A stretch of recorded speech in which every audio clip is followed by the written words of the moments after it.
ભીલડી સામૂહિક આરોગ્ય કેન્દ્ર ખાતે દિવ્યાંગ વિકલાંગ વ્યક્તિઓ માટેનો સેવા કેમ્પ યોજાયો। 520થી વધુ વ્યક્તિઓની દિવ્યાંગતાની ચકાસણી કરવામાં આવી। ભીલડી સામૂહિક આરોગ્ય કેન્દ્ર ખાતે ધારાસભ્ય કેસાજી ચૌહાણ તથા ભાજપ જિલ્લા પ્રમુખ કીર્તિસિંહ વાઘેલા અને આરોગ્ય અધિકારીઓની ઉપસ્થિતિમાં વિધાનસભાના મત વિસ્તારમાં સમાવિષ્ટ દિયોદર તાલુકાના તમામ ગામોના અને ડીસા તાલુકાના 17 ગામોના દિવ્યાંગ વ્યક્તિઓ માટેના સેવા કેમ્પનું આયોજન કરવામાં આવ્યું હતું।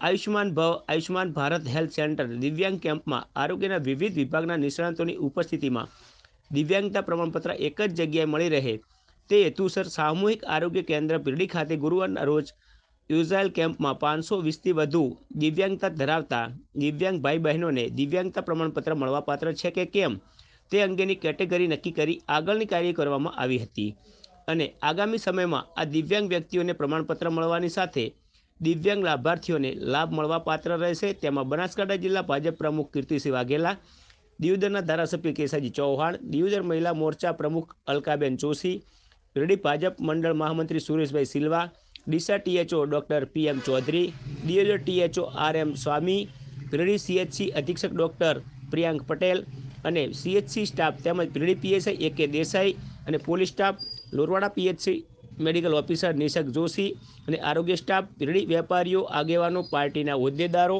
અને ભીલડી ભાજપ મંડળના કાર્યકરો અને દિયોદર ભાજપ મંડળ સહિત હોદ્દેદારો અને કાર્યકરો તથા બહોળી સંખ્યામાં દિવ્યાંગ ભાઈ બહેનો ઉપસ્થિત રહ્યા હતા। સાથે લાભાર્થીઓ માટે ચા પાણી તેમજ ભોજનની વ્યવસ્થા પણ નિઃશુલ્ક કરવામાં આવી હતી। તેમજ દિયોદરના ધારાસભ્ય કેસાજી ચૌહાણની કામગીરી લોકોએ બિરદાવી હતી। અગાઉ પણ લાખણી તાલુકામાં આ રીતનો કેમ્પ કરવામાં આવ્યો હતો, તેમાં પણ મોટી સંખ્યામાં લોકોએ ભાગ લીધો હતો।